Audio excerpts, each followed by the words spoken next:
back to the Citytilidie channel. We're all staying safe and well on our talking point shows. We look at the match stats and facts on Manchester City 2, Newcastle United 0. Yes, interesting game played on the 4th of March 2023. Of course, match day 26. So we'll have a look at that today. Please, if you are new to the channel, push that subscribe button, push the bell notification. It'd be great to have you on board. Everything's City past and present and forever, of course, on here, or as long as I'm here anyway. Forever's a long time, isn't it, guys? But let's hope I'm here for a long time. We're here for a long time, not a good time, that's for sure. Anyway, please, if you can, if you're pushing buttons, can you press that little like button, that little thumbs up button? Would be great if you could do that for me as well, guys. Be much appreciated. Right, yes, the team. Yes, I got 10 right out of 11. I was quite impressed with that. Of course, when the team turned into the team I predicted when Bernardo came on, well, no, I didn't because he took KDB off, didn't he? But when Bernardo came on the pitch, it worked. So, yeah, I had Bernardo in for Gundogan originally, but I thought Gundogan played well today, actually. He's not. I don't think he's been playing that great. I thought he played okay. Check out my player rating show as well, guys, if you get a chance. So the team: Ederson, Walker, Akanji, Diaz, Aki, Rodri, De Bruyne, Gundo, Foden, Grealish and Haaland. On the bench, quite a strong bench. Ortega, Phillips, Stones, Laporte, Alvarez, Bernardo, Mahrez, Palmer and Lewis. And the referee, of course, was Simon Hooper. He's now ref City 6 times, and we've won 4 and drawn 2, and he's booked 4 City players on VAR. I don't think there's much need for that today, was there? On VAR, we had Michael Salisbury. Right, on to the little match report. Good chance for Gundo. It's just a little bit under it, wasn't he? He had a Grealish cross, and Gundogan didn't quite manage to get his header on target. It looped onto the roof of the net. 6 minutes, yes, we remembered, of course, with a minute's applause for little Millie Rose. Rest in peace, our little blue. So that was nice to see the Newcastle fans joining as well. So all our condolences. And yes, another little blue angel. 6 minutes, but that was nice to see anyway, and say thanks to the Newcastle fans as well for joining in. 15 minutes, Foden drives into the box. Newcastle a little bit wary of tackling him because they don't want to give a penalty away, but he just kept driving. I think he beat at least 3 or 4 players. And then, of course, his shot looks as though it was on target. I don't know if Pope would have got his toe to it. He stuck his leg out, but obviously it got deflected past him anyway. But, hey, if you've got to have loads of people in the box, you're going to fly at players, and there's a chance you'll get the deflection for your benefit. So all credit to Foden, and who was superb today, of course, especially in that first half. And, of course, the deflection off Botman made it beat Pope quite easily. He couldn't even react. It was too close to him. 17 minutes, Aki superbly denies Longstaff. Yeah, very nearly a draw for Drew Level, Newcastle, with a great block when he looked certain to score. Longstaff, some great play for Aki. 34 minutes, a great KDB cross, one of his standard crosses, and Haaland seemed to do everything more or less right. He beat the defender, got up pretty well. But he sort of tamish headed just wide of the post, which is a bit of a let-off for Newcastle, that one. I think if he'd sort of aimed it a yard either way of Pope, I think it would have gone in, but he obviously headed it to the near post, but unfortunately he headed it wide of the near post. 37 minutes, yeah, another good opportunity for Newcastle. I'd say that I wasn't overly impressed with Newcastle today, but they did have 2 or 3 great chances to actually get a goal today, which just doesn't better finishing. They might have scored 1 or 2. Wilson missed a great opportunity after some good work from Trippier. He just literally miskicks it. He like toes it. He goes to sort of hit it with his right foot. It ends up hitting his toe and just going back the way it came. You probably see it on a Sunday league. You don't really expect it for a professional footballer in the Premier League, but hey, these things happen. That was 37 minutes, but apparently he's been having a bit of a drought, hasn't he, Wilson? So it's just not going right for him. So 1-0 at half-time. We definitely needed another, didn't we? 58 minutes, a yellow for Aki for a so-called foul on Longstaff. I'm not sure it was. I think they both went up for a ball and Longstaff came off worse. But hey, it's Simon Hooper, the referee, isn't it? Who knows? 64 minutes. This time it's Joe Linton who fails to make a clean contact in front of City's goal. He looks like he's just going to side foot it in the net, and he totally misses it. He just didn't get a proper contact with it, a real let-off. And of course, it does eventually come back in.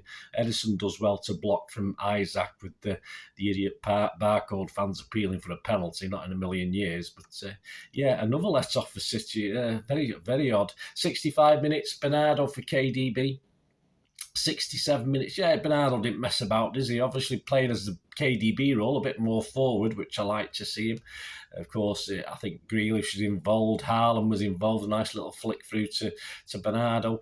And he sort of stretched to sort of... We've seen him do that before. He sort of stretched his little legs to put it well past. Pope was well beaten. It was a good foot or two of reach before, unable to reach it. So right inside, it looked a bit further right than it looked at the match. I thought it was sort of more middle of the net when I was there, but it looks a little well placed into the far corner. So 2-0, probably game over. As I say, even though Newcastle have had a couple of chances. 74 minutes, Haaland wasn't involved originally. Grealish got fouled, of course, by, I think, that big lummox, another big lummox, Burn. And he is a big lummox. I know I call Haaland big lummox, but Burn definitely is a big lummox. And of course, he come running back to protect his mate, obviously Jack Grealish and various other people, and he got himself booked for it. But obviously, just stay away, Haaland. I'm sure Diaz could have sorted it out at the back. 86 minutes, Pope saves well from Foden after a neat 1-2 between Haaland and Grealish in the build-up. 90 minutes, it was up the far end, the family stand end, but we just sort of seemed to wind up Newcastle from the corner. I think we drew a booking, didn't we, at some stage, but we just literally played out the game at the corner flag, as we've probably got 4 or 5 corners. If you're in the corners market and you wanted over 10.5, you'd be grateful, because I think we had about 4 or 5 corners on the trot as we were just getting them off the Newcastle players. But just to run down time, and a comfortable 2-0, although, as I said, Newcastle did have chances to at least, on another day, they probably could have scored 1 or 2, but we'll look at the XG in a minute. It wasn't high, which I'm surprised about, but that's just how it works, isn't it? The match stats, City just 11 shots, 3 on target. Newcastle just 5 shots, 2 on target. 57% for City, which is reasonably low. Passes 538 to 398. Pass accuracy just 86%, quite low for City. 80 for Newcastle. Fouls 8 by us, 13 by them. Yellow cards 2 for us, 4 for them. Offsides, none for us, 1 for them. And 8 corners for us. As I said, I think 4 of those were in the last 3 minutes, and 4 for Newcastle. XG Philosophy at XG Philosophy, my thanks to them. 1.39 for City and 0.59 for Newcastle. Yes, so interesting. Overall record now reads against Newcastle at home. Of course, they're one of the, if not the team we played the most in history. Certainly up there. At home, we've played them 86 times now. We've won 50. That's quite good.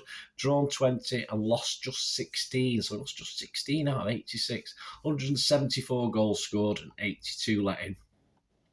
To sum up, Newcastle, I think you can see why Newcastle drawn a lot of games. They're sort of well organised without any real oomph for me at times. And when they do get a chance, they're struggling in front of goal. A bit more spark in front of goal, a bit more coolness in front of goal. I didn't watch the United-Newcastle Carabao Cup final, but my lad was saying they sort of play that sort of game where they look as though they're in it, but they never quite have that little edge to actually score the goals and claim games. And you can thoroughly see why they draw, perhaps with lesser teams as well, because when I say the lesser teams, I mean there's some good footballing teams out there, but the way Newcastle play, that's how they play. They play probably for a draw first, and then if you can get anything else, it's a bonus. And I'm sure Eddie Howe will change that, because that's not his natural instinct, I would have thought. But I think they're running on tired legs a little bit. People saying some of the legs are tired now. Of course, with that disappointing defeat last week, perhaps that's a little bit evident. But they did have chances, as I say, on another day. They certainly could have had 1 or 2 goals today. I think City could have probably gone up a little gear and perhaps scored 1 or 2 more ourselves. But it's not a total disaster. You can see why they're up there. You can see why they're up in 5th spot. And they should be able to pick up enough points, I think, looking at them today, to grab a 4th spot. But they will need to get some points on the board now. It's these draws and a loss against us and the draws beforehand, and they're not sort of adding to the points. So they do need to get some wins under the belts, which is probably more likely at St James's Park. And after such a good season, of course, it'll be disappointing for them to miss out on the Champions League. Not a disaster. I think the UEFA, the conference will be a bit of a disaster, but if they get into the UEFA, it'll be fine. It's early in the build, isn't it? And how has got this lot moving the right way. It's not always pretty to watch. I don't think there was comments on Twitter about being a bit dirty and negative and time. I agree with the time wasting. Pope's one of the best at that anyway. He's been like that ever since I've seen him come to the Etihad. We do it, whoever he's played for. Pope, he's very good at time wasting, but generally. Yeah, I don't think they're not overly fit. They are physical, but I wouldn't say they were overly physical. But yeah, they're all right. They're okay. They just need something a little bit extra. You can't see if that team finishes top four. I think it's all credit to Eddie Howe because he's overperformed if they do. I'm thinking more probably 5th to 6th at the moment based on what we saw today. But as I say, if they start winning, get some points on the board, get some wins under the belts, they could make that 4th place a bit more secure because obviously they do have games in hands on Tottenham, for instance. So, if they win the games in hand, they'll be all right. But having them and winning them is two different things. So they're all right. They're all right, Newcastle. I say they're going the right way, but it's a work in progress. As far as us, yeah, we could obviously. I'm recording this. We know Arsenal have managed to pull it off again and grab a win. But if they're sort of all right, that's what makes champions, isn't it? When you win with late in games, etc., or come back from being goals down. But yeah, if they are struggling against Bournemouth at home, Bournemouth are a good team. I like Bournemouth play some nice football. Perhaps with 12 games left, they are going to struggle against other teams as well. So as long as we keep winning, it doesn't matter, does it? That's all. It's up to us. If we slip up, then, I think Arsenal can take advantage and gain from it. But as long as we keep winning, keep the pressure on, we can live in hope. I said 12 games left. I thought we were generally better today. I don't think Newcastle were perhaps as hot as they were before Christmas, but I thought we were all right. I say he certainly could have let in a couple of goals. It's nice to see Ederson get his 100th clean sheet, which is fantastic. We did get away with a couple of things. And despite our kingpin KDB not quite having the greatest influence on the game, he played 2 or 3 great good balls that could have ended up in goals, mind you, but he wasn't as influential as usual. But thankfully, in midfield, players like Phil Foden and Grealish were stepping up to take up the slack if Kevin's not quite playing, and that's what we want. Gundogan's the same. Gundogan, I thought, stepped up today, played a lot better in the creative department, and of course when Bernardo came on late on, slipping into that a more KDB-ish role, if you like, a bit further up the field, he produced the goods, which is all important. Next week, a tricky trip to Palace, of course. I'll be there. If you're there, guys, just spot me, come and say hello.